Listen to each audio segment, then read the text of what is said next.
Good Hello. afternoon. Miss Ruby, how you Uh, doing? I am good. Good afternoon. Good afternoon. Am I being heard? Yes, I hear you loud and clear. Hey, blessings, blessings, and good afternoon. I thank God so much for the opportunity of being with you all again today. And I just want to shout out to my assistants, uh, my advisor, and also my promo folks and my engineers, my co-host Harry Benjamin. I won't call them all because we got a full show today, but I'm Norman from Atlantic City, down here for kids. I call Meme kids. They are students from Rose's Studio in Plainfield and from the new homeschool that we just recently established called the WAP, Williams Cubelon Academy of Plainfield, New Jersey, where Lula is the head mistress. Where we teach them their history, but we also allow them to play. That's So right. they are down here in Atlantic City on the swings and such with Lula, and Chill and I will be joining them later. You know, we just like to recognize them. I'm not sure if I sent them a little video of their appearance That'd be they nice. Sunday. Okay. Do we have that? And if not, it's okay because I'm probably sitting in late. But Norm, do we have that? They really put on a great show yesterday. Rose is excellent in preparing them for excellence, and Lula makes sure that they know their history to define That's the great. nonsense others trying to defame them with. So we're very pleased with that. But today, I want to say happy Father's Day to all you beautiful fathers. We are wishing all fathers a special blessing. But unlike Veteran Day, I won't be calling any names. I really screwed up, Lord.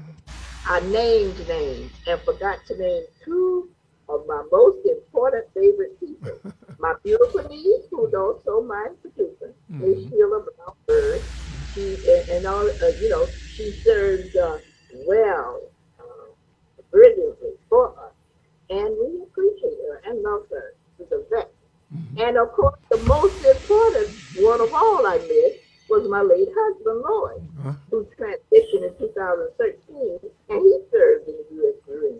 She was a little annoyed at me, but when I told her I did not call my husband, she kind of forgave me. So I'm going to say, all fathers, particularly black fathers, Yes. you are always on my mind. What I will do right now, very quickly, I'll read a portion of my book, um, Ode to the Black Man, where I talk about black men. Some fathers, some who are the epitome of fatherhood. Where my husband, a great father in his own right, was say, and needed and received the essence of what African men do, love on each other. The names I'm going to call were not his only relatives, but the ones that were closely around him at the time. I'm just going to read this portion very quickly. It said, the magnificence of the black man. The 4 years that Pete, that was my husband, was disabled, allowed me to reflect and appreciate the true magnificence and indomitable spirit of the black family, and in particularly the black male members. Translating these feelings to print has been daunting, but hopefully worthy of all my efforts. He, throughout our 55 years of marriage, exemplified that true essence. So when he became ill and received attention from many people, particularly his loved ones, I was not surprised. He was the patriarch of the family. He truly deserved and was worthy of all the love and attention bestowed upon him. These days of reflection of the 21st century black male took me all the way back to the 18th century black male in armor. Their indomitable spirit, the sacrificing nature of the black male was expressly evident throughout my life, but none more realized in those 4 years that Pete was disabled. While many people, male and female, assisted me in care, none were more prominent than the male members of the family. Now I'm just going to read a brief portion. The male members, wearing the mantle of all that was indicative of the black man, were my three sons, nothing short of extraordinary. In spite of the baggage that our young men travel with, they stepped up to their roles at the appropriate time, postponing their own lives to meet the needs of the family. Throughout their dad's illness, they were there easily accepting the responsibility of being the men we needed to be. I felt confident that the spirit of the village was and still is indelible in our souls. And the one son, my oldest one, Lord G. Shivers III, he was just present for 4 years that he was ill. It disrupted the lives of loved ones, but he was right there.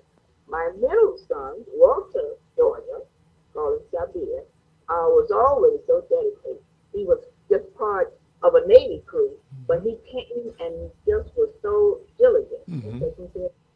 I got more things I wrote about them, so you all better get this book and read it. I'm just going to things right now.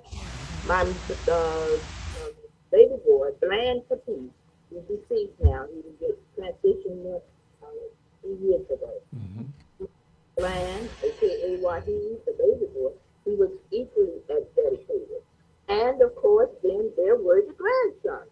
And like I say, I'm just going to drop some name as Kia, the old so diligent, and Elijah, Sharon, Shamir, Shaka. Okay, and then there were, I say here, then there were the brothers, Alex, aka Bubba, very diligent, and Larry and Bobby. Again, these are not all the brothers, but these are the ones that was around me closely.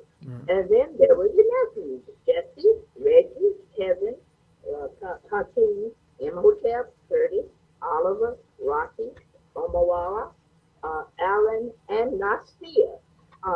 Then there were the brother-in-law, John, Rand, Robert, Floyd, and then there were the cousins, Roosevelt, William Jr. Then there were the babies, Al, Joaquin, Elijah, and Helene. Now, those are just some ones that were just there, constantly by his side. So when I talk about the black men and the black men, there they are.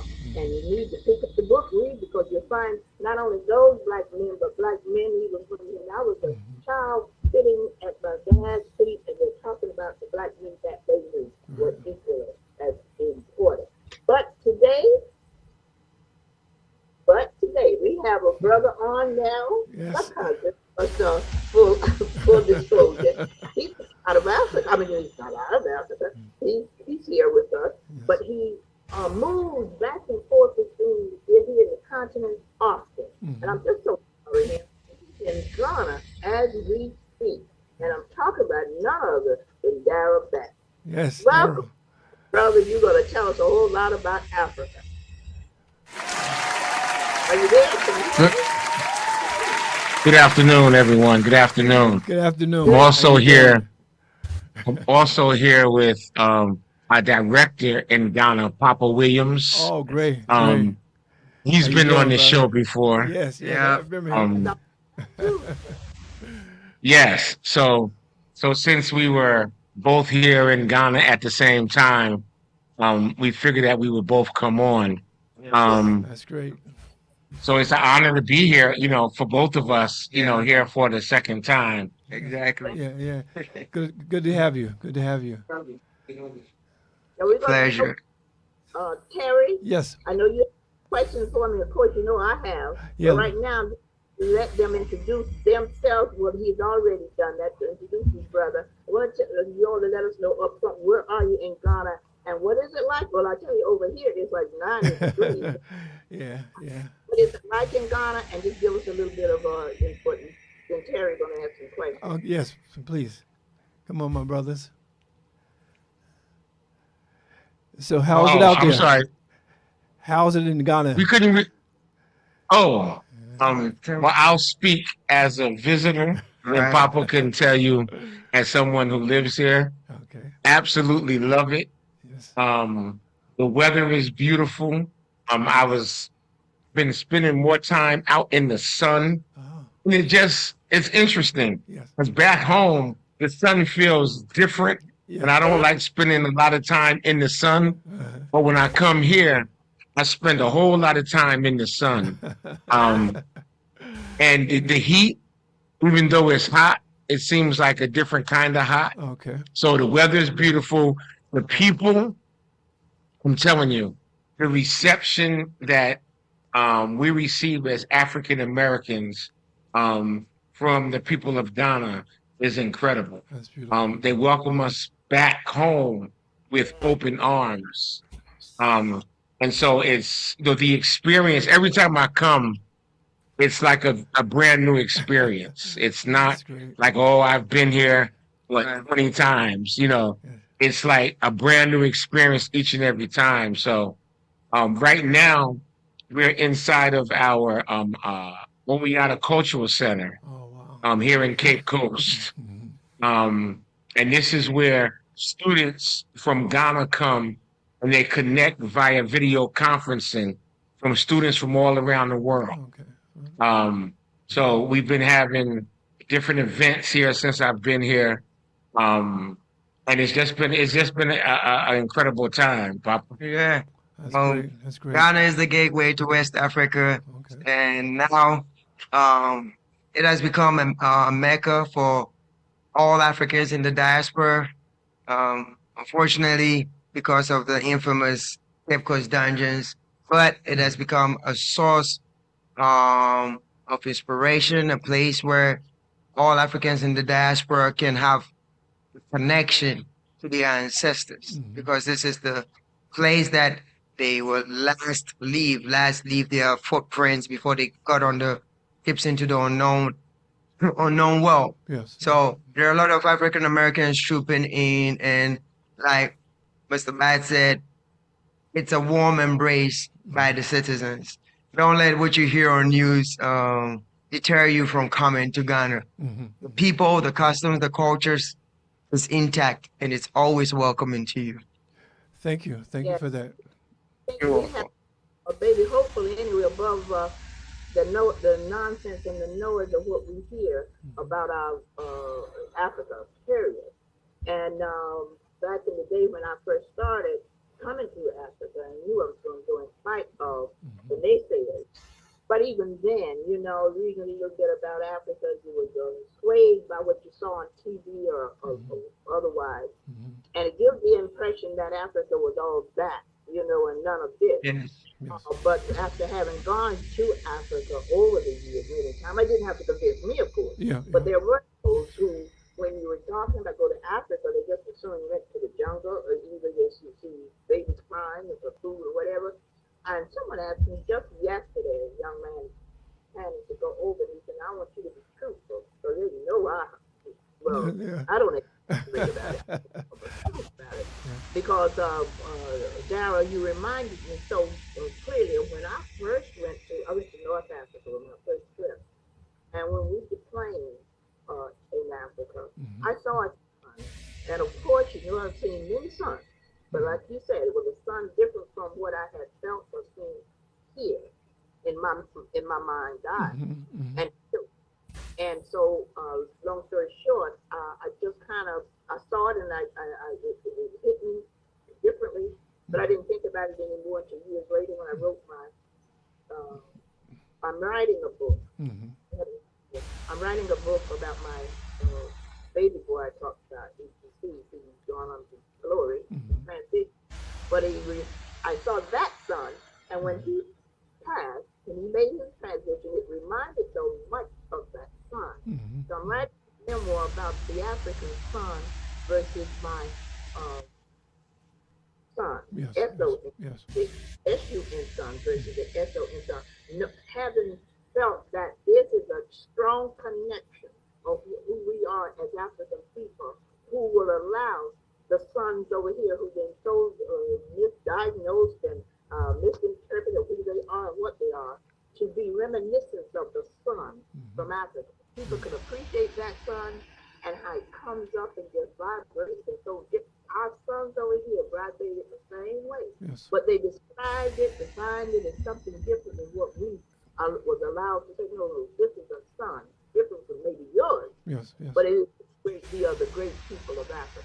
So I'm going to get off of that a little bit because I got a meanwhile coming out. I'm going to be producing it, and it's going to be out soon. Yes. And we're going to talk about that in more depth. Yes. But I'm so pleased that you two brothers are there, because I'm always in Africa. You know, I told you the next time you go, you better put me in that Republic.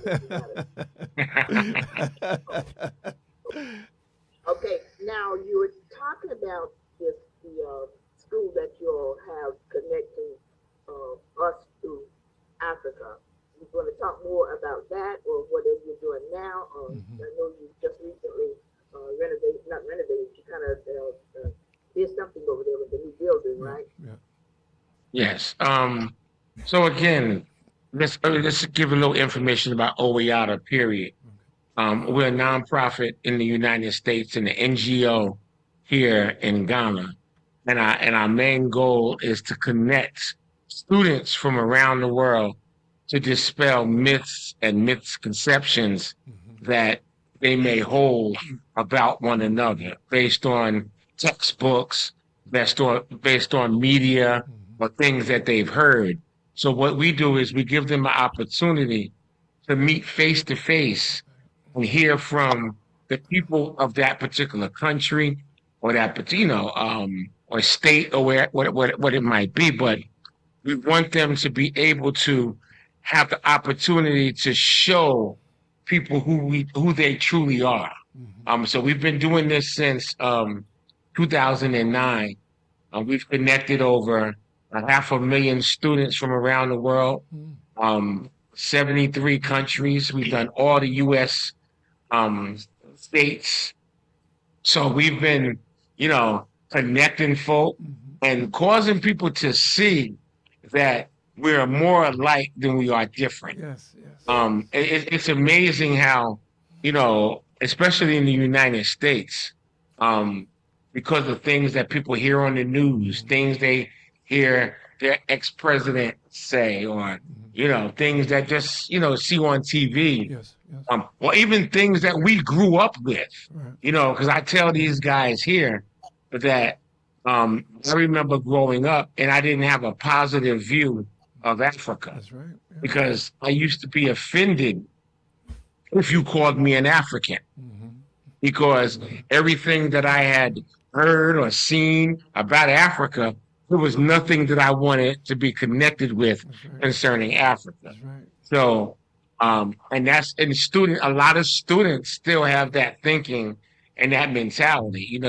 even have, sometimes when we do sessions, you have students in the United States that still think that everybody in Africa is living in a tree Yeah, right. or living in mud huts. Yes, yeah. So we're here to dispel that misconception. Exactly. We're here particularly on this trip. We did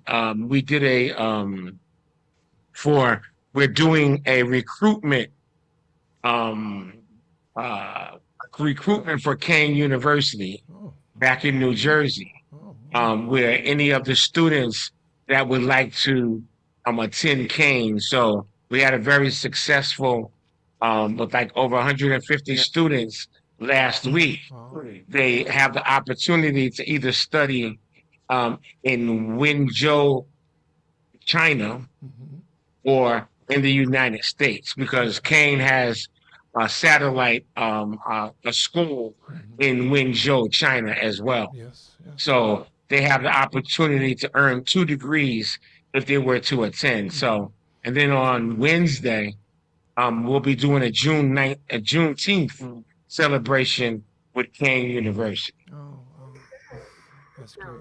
Excellent. You've been really working over there, Darryl. Darryl, what motivates you? Motivates your mission? And I've known you for years, and I know when we first got together, we both knew we were very African oriented.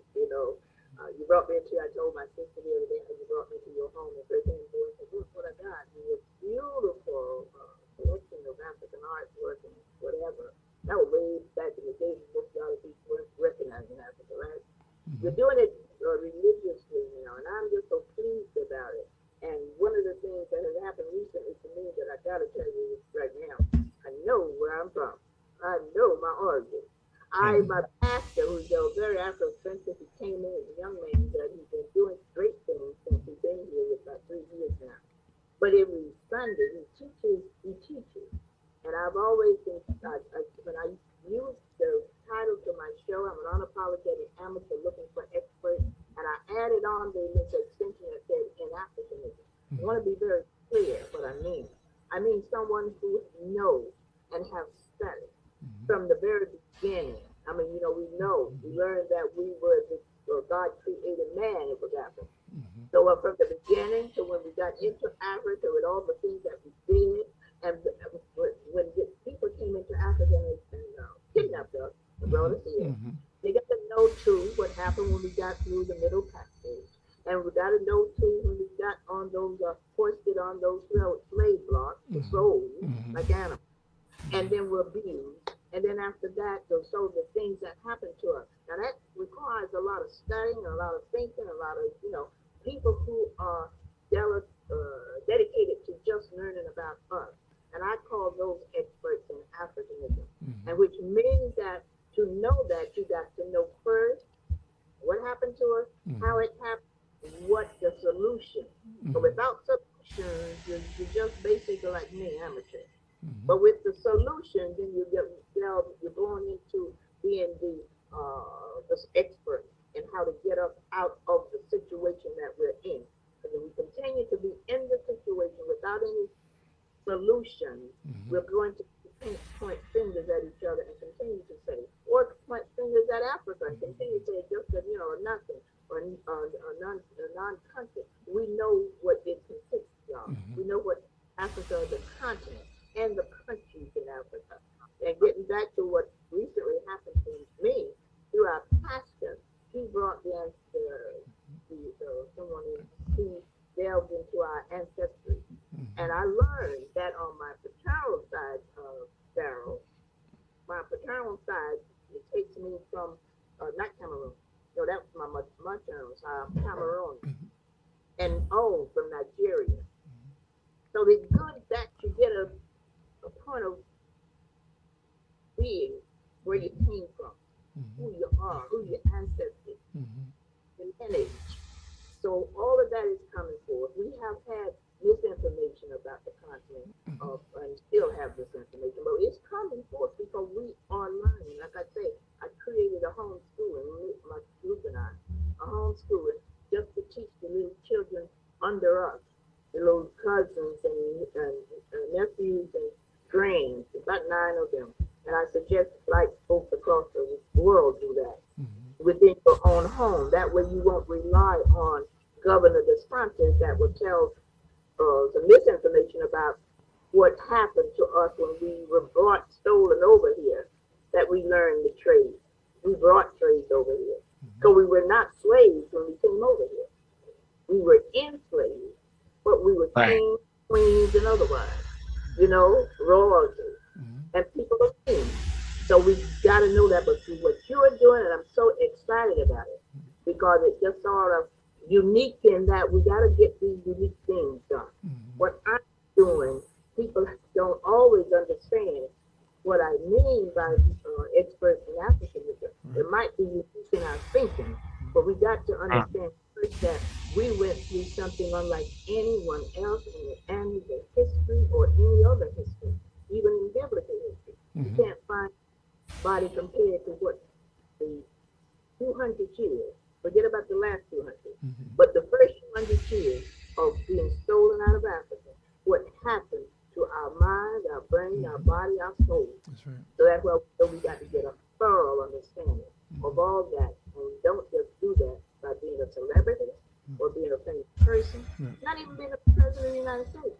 So you don't always understand what it is that has developed, have made us who we are.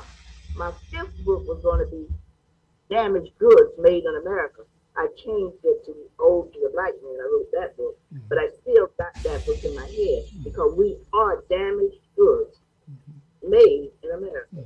But I'm gonna let you go on and tell us some more about what you're doing and how it's going. How you feel is going to benefit us in our present desire to try to get back to who we know we were.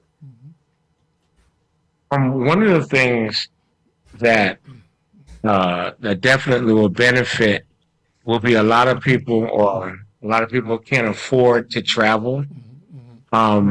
So we give them an opportunity to do the next best thing. If you can't travel here, we give students the opportunity, and not just students, because we also work with churches and different organizations. We give them an opportunity to visit somewhere and visit a people that they've never visited before, even someone who's planning on visiting Ghana.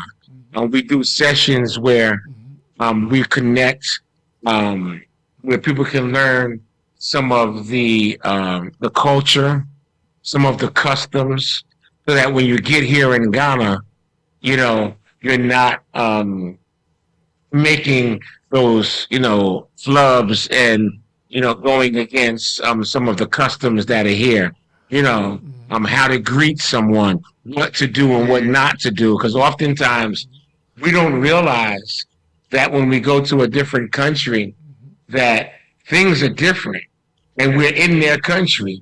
So we have to abide by, or we should respect the customs of the country. Like I know when we go to the UAE, Dubai, women don't shake hands.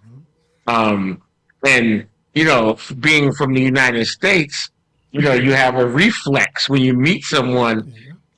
Excuse me, is to put out your hands, and they will look at your hand like it's like it's a monster, And you apologize, and Papa, you want to share some of the customs here or things that? Yeah, so well, still big here is the respect for the elderly. So here, anybody who is older than you is known as your potential father or mother. You don't have to be connected to the person. It's still the village raises the child here. Yes, we get them modern, but it's still in effect. So if an elderly person was to be passing by young people with groceries, you better run and go help. That's how we go. So that is still in the custom. Another thing that is, they will understand because you don't read or exchange money or do anything with your left hand, because culturally this hand was designated for when you use the bathroom and stuff. This was a way of curbing pandemics, epidemics. No, yes. So we know this is used for your private business. So when you use your left hand, even if I'm gesturing with my left, somebody might take it offensive.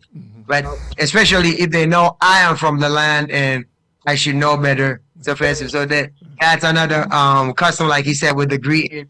That is something that is big here. Yes. That's great that you brought that up. I was talking to my co-producer, co-host some time ago. I made him ask me my age. I did it deliberately because I was telling him the custom between us over here than in Africa. Like you say, basically in Africa they revere the elders. Here, the people and you get kind of ashamed. You don't tell it as openly because for several reasons, not because you're ashamed of your age. It's because the negativity around the diverse in your age sometimes. You can lose the job, you can lose other opportunities, you can lose a lot of things knowing a person's age. For instance, the President of the United States now. He's got all these great things, they say, and he's just very alert, but they constantly bring up his age as if it's some kind of, pariah. Now, in Africa, just the opposite, your age is revered. In many places, at least the ones I've been in, you're recognized and revered. But yeah, there are customs that we all got to get used to. That's in any situation. That's right. The custom over here, we got to get used to it, And but Paul, I'm just so glad you came back on. And so when you connected, give us a little bit of history of how you connected with my cousin Daryl. Your first connection with him. How did we first connect? Oh, wow! This is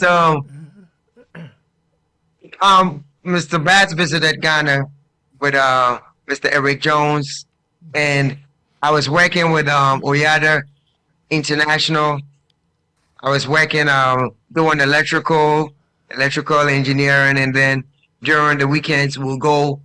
Matter of fact, we started with the weekends, but we started doing other days. We would go to a fishing village. We was there just to, support on the weekends. But we noticed when we went during the weekday to this village to, do community work with the adults and stuff, we still see the kids, and we found out that their parents were fishermen and they were seasonal. So there was a season they will go fishing, and the kids are home not going to school.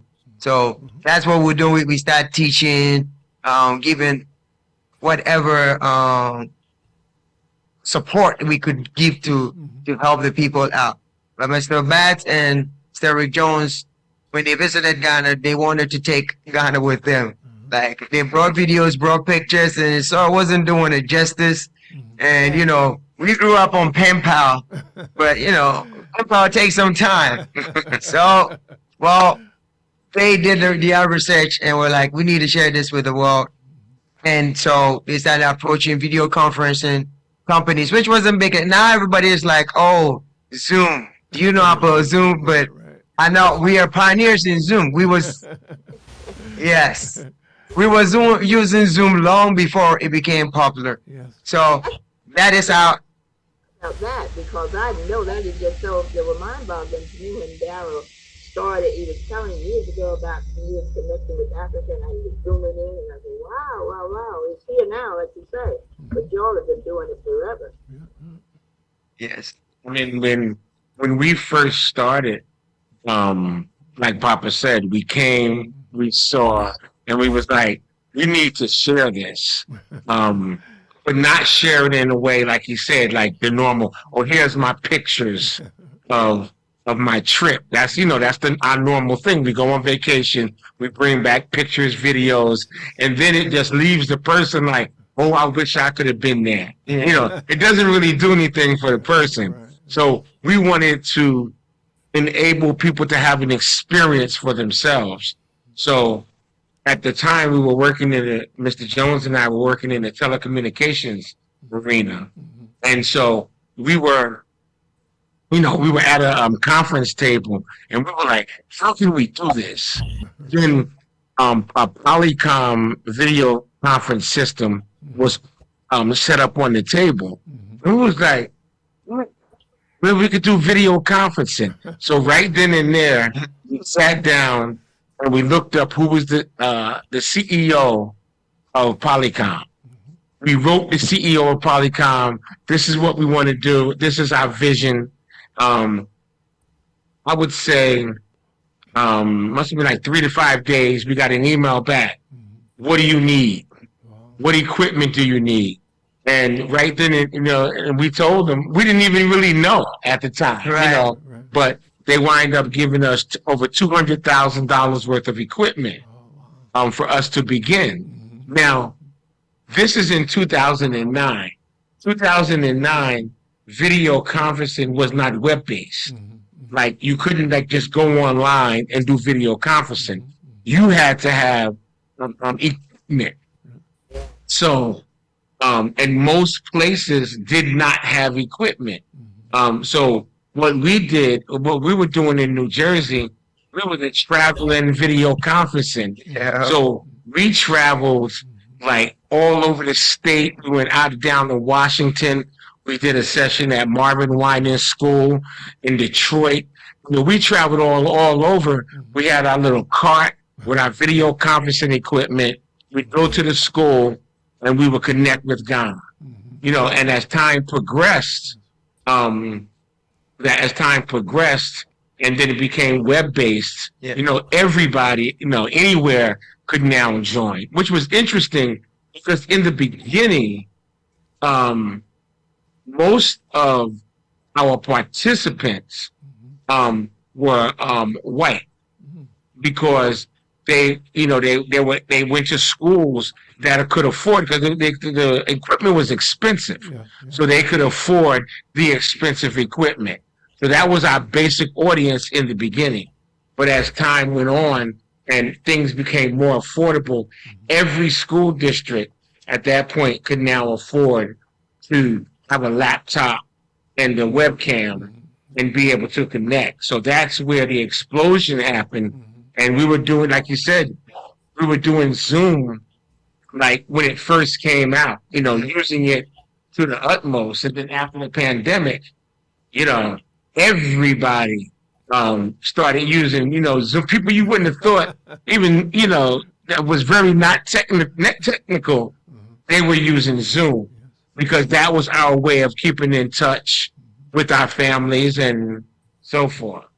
Yeah. Well, that's a beautiful thing. That sounds like a book in there. When you decide to do a book on this stuff, put it in some print so people can read about it and everything. But it just sounds so interesting and innovative, and that there's the birds of the sky, and it's boomerang, and it's this beautiful thing that you're doing.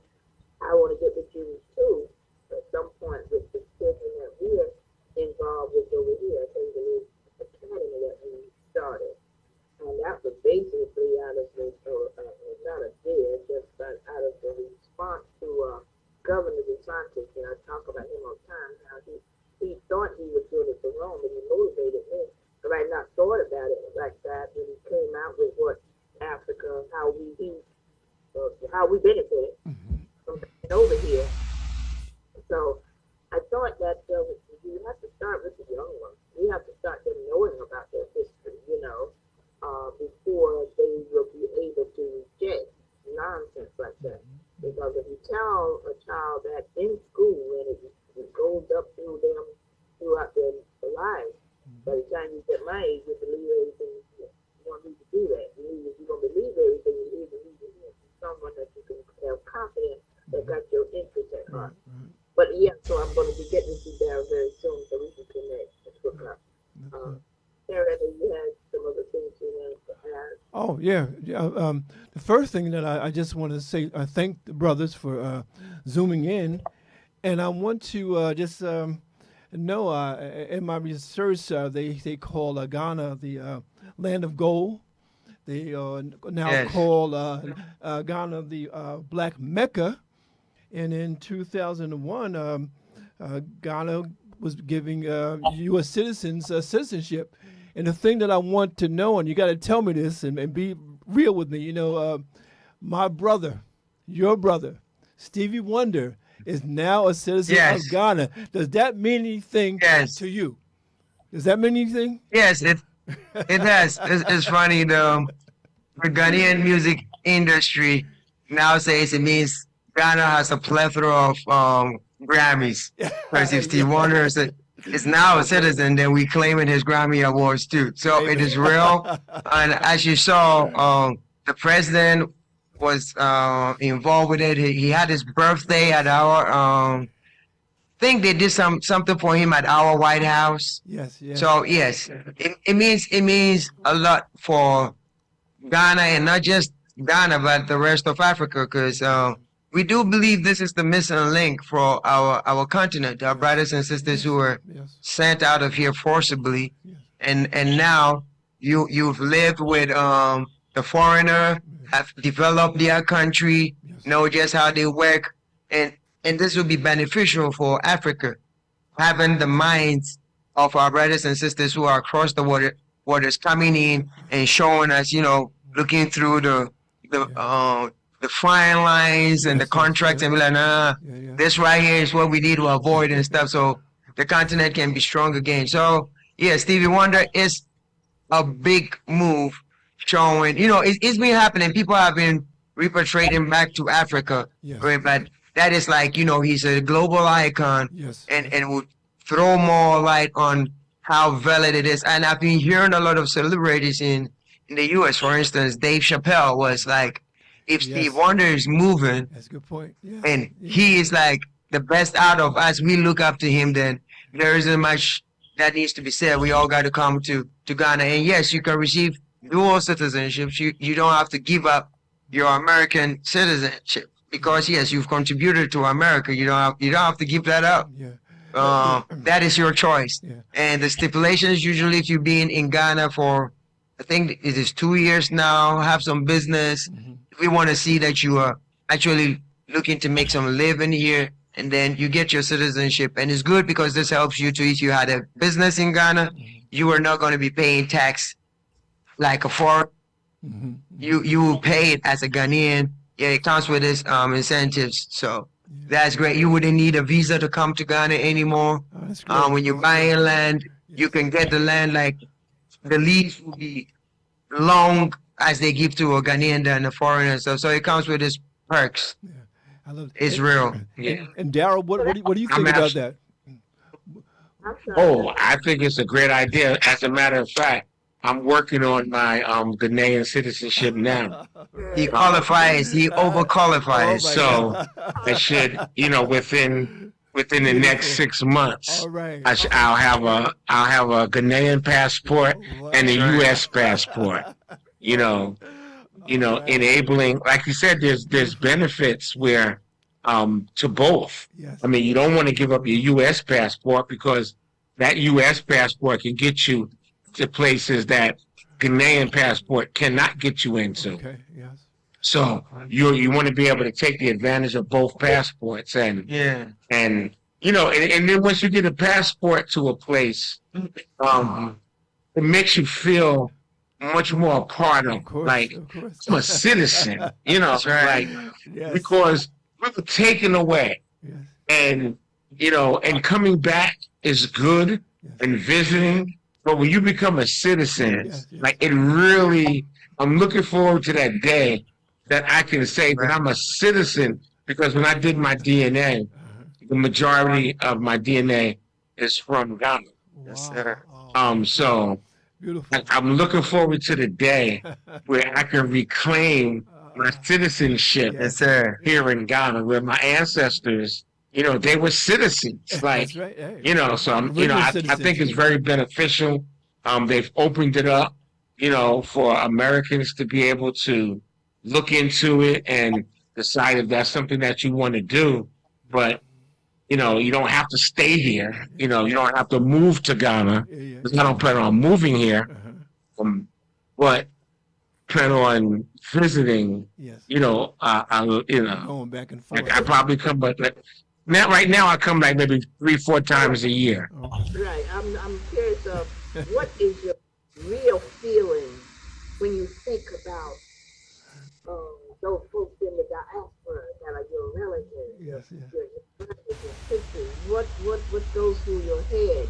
How do you dream? What is your perspective on Yes, us yes. being related to you from a distance? It's interesting because we were riding down the street the other day, and I would see people, and I was like, well, that looked like my Aunt Lula Mae. Or that looks like, like you see people, and I was like, well, that looked like Connie Foster from Carteret. Like you're constantly seeing people. I'm seeing the people back home in their faces here. Yes. Yes. And then it solidifies. This is where we come from. Like, because it's one thing to have that mind or the knowledge. Yes. Yes. Like, well, we came from Africa.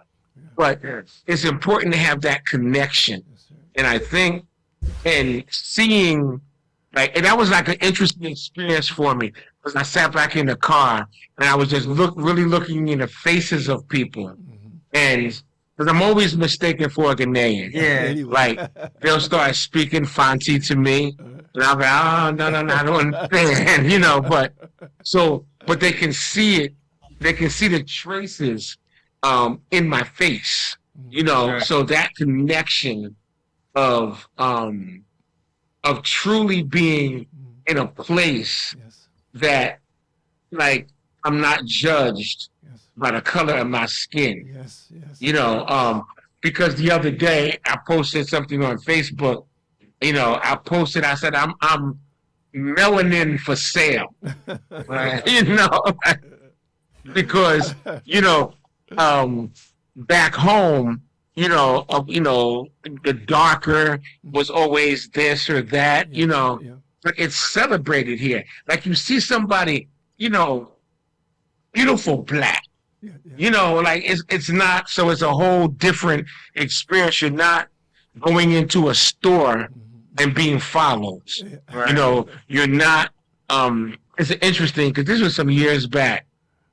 There's a Coconut Grove is a resort not far from here.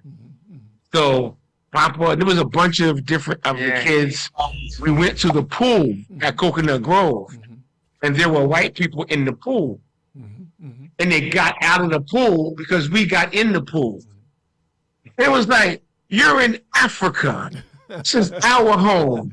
So what do you? What is wrong with you that you think that you can come here Right. and behave that way? You know, so it's. I love it. Like, you know, you go to Washington D.C. Right. and it's like all these black folk. You know, you go to Atlanta. You know, or when you come here, Yeah. that's all you all see. you You see. might see something else every now and then, but for the most part, you're seeing your people. See, That's right. Home. That's because you're home. Now I'm not sure if Brother Papa heard my question before, but I was asking him too. What's your personal feeling about your brothers in the diaspora when they come over? And now that we're getting more connected, how do you how does that compute with you now? Oh, me personally, it's been a long time coming. It's healing on both sides. Uh, we all have something we're missing, and now it's like we're going through a holistic process, and we are both learning from each other because even some of my brothers and sisters here are not so knowledgeable about the slave trade. They did a good job mopping it up. You know, the dungeons are right there, and people don't actually know the in depth of what happened there. Our first president, you know, in the 1960s, this was in the curriculum, so you could know what took place. But not long after that, when he was taken off as president, the things has been watered down, and that history is not painted like that. And for me, although I live in the continent, and although now I'm taking strides to learn about the continent, I'm going to the old heads, the counselors for the kings, Yes. to give me the information. Most of my information about the continent I'm living in has come from Black American writers. Oh. So it's like, yeah, I've been learning from Black American writers. Even our first president um, was kind of a Gaviot. That is what like gingered him to come back to Ghana and said, look, Yes. we got to get our independence now. Because he was schooling in the U.S. and met Gavi, and everything he was hearing was, this is what we need in Africa. So that makes me feel Africa is about to rise up. Yes. Yes. We are about to become the force that we are to be reckoned with. Yes. So it's awesome having our brothers and sisters here. And I know sometimes people like I talk with my African brothers and sisters, and they're like, "Oh, African American, they don't have a culture." When you ask them where they're from, they're like, "They're from America," and I'm like, and why you faulting them? It's no fault of theirs that they don't know what country they come from. That's right. That's right. I mean, even us, you go 3 generations down, and some of us don't even know where we're coming from in this very country. That's right. So I'm saying this is an opportunity to tell your brother and sister, don't go at them like, oh, yeah, they don't have a custom and culture. Do you know how much it hurts for a person not to know where they're coming from? So the least we can do is, you know, be accommodative and give them a hug. Yes, the Europeans did all this pillaging and raiding and raping, but some of our folk got in cahoots with them. Yes. That cannot be, you know, excused. So the least we can do is welcome our brothers and sisters back. Yes. Yes. Exactly. But we got to understand that in context. When people use when they correct us and say, well, we did enslave some of our people ourselves. That's why I've determined that the term slavery Mm-hmm. from in our country got to be redefined. Because we're not talking about the same thing. We're not talking about what people done who was enslaving people. Mm-hmm. You know, we're talking about a particular system of so-called slavery Mm-hmm. and genocide. Yeah, yeah. With my uncle, a lot of Right. other that it happened over the 200 years with no comparison to anything else that any other people did in Mm-hmm. what you term slavery. Right, right. So, but we won't hear that until we get educated enough to reject the whole notion that you can compare what Mm-hmm. happened to us over those 200 years to any other Oh, part of slavery. What happened? We just got to make sure they know the difference. And one of the reasons that I'm so determined in emphasizing the term uh, expert in Africanism is for that very reason. Because once we understand that there's a difference between what Mm-hmm. happened to us over those 200 years Mm-hmm. than any other people in so-called slavery, we will not allow anyone to then interrupt us when we're talking about what happened to us over 200 years and Mm-hmm. call it slavery. Right, I right. call it this. Well, what happened, I'm always making comparison to what I can see to Mm-hmm. bring it forward and foremost to the public eye. That's I right. talk about That's this right. virus. When the virus came up, it was like any other virus that any of us had seen in 100 years. Yeah, yeah. We knew that we have had the flu before, we had fever, we had whatever, but it was not like the recent virus. Yes. So we made the difference. So with us, there's been slavery before, but this has not been anything like the 200 years that we experienced in this country. Because the two things that made it different is the stripping.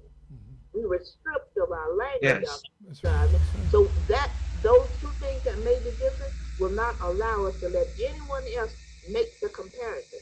And when we do that seriously, we'll get our reparations quicker because they won't assume that they can, like what they're doing now. Well, when we talk about reparations, they bring other people in. Well, Yeah, yeah. they need Yes. reparations not for what we went through. Yeah, yeah. We need a Right. understanding of what it is that we went through so we can be dealt with separately. I Right, mean, right. in a That's right. separate manner. Yeah. But you're absolutely right. Until we learn all that, but I'm just so pleased that you two brothers, I know we will learn it because right. we're getting it out there finally. Yes. Not finally, I won't even say that. There's a lot of our people, we can name them. We can name Dr. DeGru, we can name Francis Cresswell, we can name Dr. Ben, we can name Dr.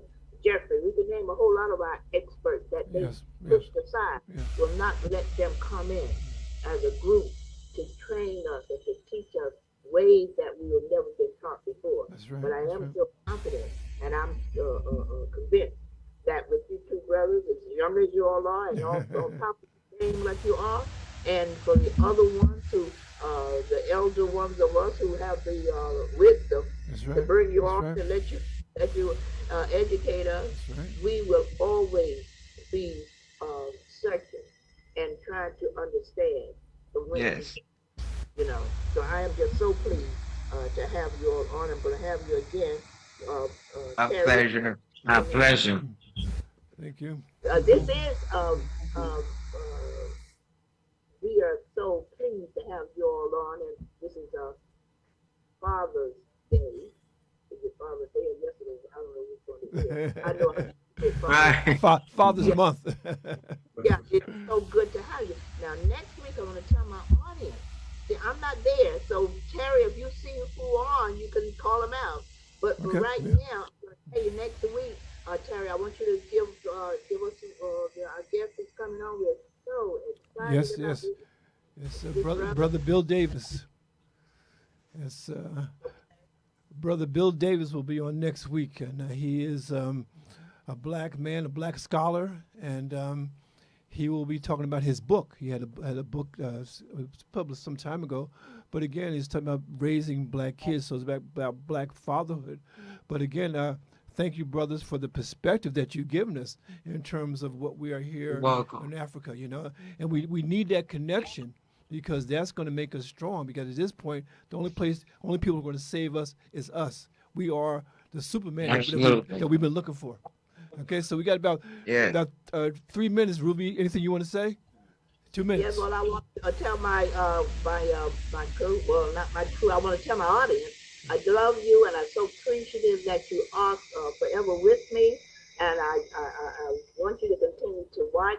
And if you appreciate the show, the program, and if you're doing anything for you, you can always bless us, with your donations. You can cash app, you can sell, you can even send check, money, or whatever you need to. But we want you to always know we appreciate what you do and when you do it and how you do it. Yeah. Because what we say in what this podcast is that we like to bring in the truth. Yeah. We crush to the earth. I think Dr. Martin Luther King actually said that. Truth crushed to the earth will rise again. That's And then I right. always come on with the scripture that says, my people will perish for lack of knowledge. Yeah. And that's absolutely true. So what we try to do at this podcast is to bring you knowledge. And when I say knowledge, I mean true knowledge. So Okay. there's a lot of knowledge out there. Not a non-essential knowledge. But we're trying to bring you true knowledge that's indisputable. We bring it to you, let you debate it. Someone asked me recently, sometime when I first started, well, why can't this show be a show up for debate? I said, I don't debate. That's for whoever else. What I do, I just bring you knowledge. I bring in your true knowledge that is indisputable, and I'll let us deal with it however we want to. Okay, that's But when right. I take that Africa is all that and a bag of chips, that's knowledge. That's right. That's true knowledge. Yes. We got to be the one that bring it forth that you can know. We're not just talking. This is something that's in the book. That's something that's always been there. When I tell everybody very quickly that to dehumanize us were not done by just some anybody or just some Ku Klux Klan. These were scientists. These Yes, were yes. Yeah. academia. These were people of knowledge who purposely went into Africa when they understood who the Africans were, the builders of the pyramid, the greatest scientists, the greatest mathematicians, Yeah, yeah. on and on and on, queens and kings. Mhm. They had humanized in order to enslave them. So when they came and the scientists put all that together and to tell people across the world that we were nothing, nobody, and never would be anybody, but you see what God does? He proved it wrong. He brought That's us right. back to who we are today to see that we are the ultimate. So I'm so grateful to you, brothers, for coming on, and have a great day in Africa. And Daryl, when you get ready to go back, you better let me know. That's right. I'm gonna let you know. Let There's us just know. one thing. There's one thing I wanted to add right before, real quick, that Papa is a renowned rapper here in Ghana. He's spreading the truth through rap music. So tell him where you could be found. Oh, I have my own on my website is Papa PAPAVYETE.com. But it is the same PAPAVYETE on all social media platforms. You'll find me YouTube, Twitter. It's the same name. Thank you. Thank you for that. Yeah, we Yeah. gotta have you rapping Yeah. with us one day. You know what? This is 50th anniversary, 50th anniversary of rap music. It's I think 50. That's right. 50 years. Oh yeah, it's 50. Yes. Yes. Yes, you got it, Ma. Okay. Yeah, we definitely got to get you back on, Daryl. You do any rapping, you Daryl? No, I'm Not- just a not yet. watcher. Oh my goodness. So Okay, brothers, well- thank you so much. Thank you so much. And, You're welcome. Thank you. We we'll see appreciate when you come home. having us Papa, on. we'll see you in Yeah. Ghana, okay? Sister Ruby, we got to All sign right, off now. all right, Okay, all bye-bye right. now. Take care. Bye bye. Bye bye. I'll see you next Tuesday. Terry.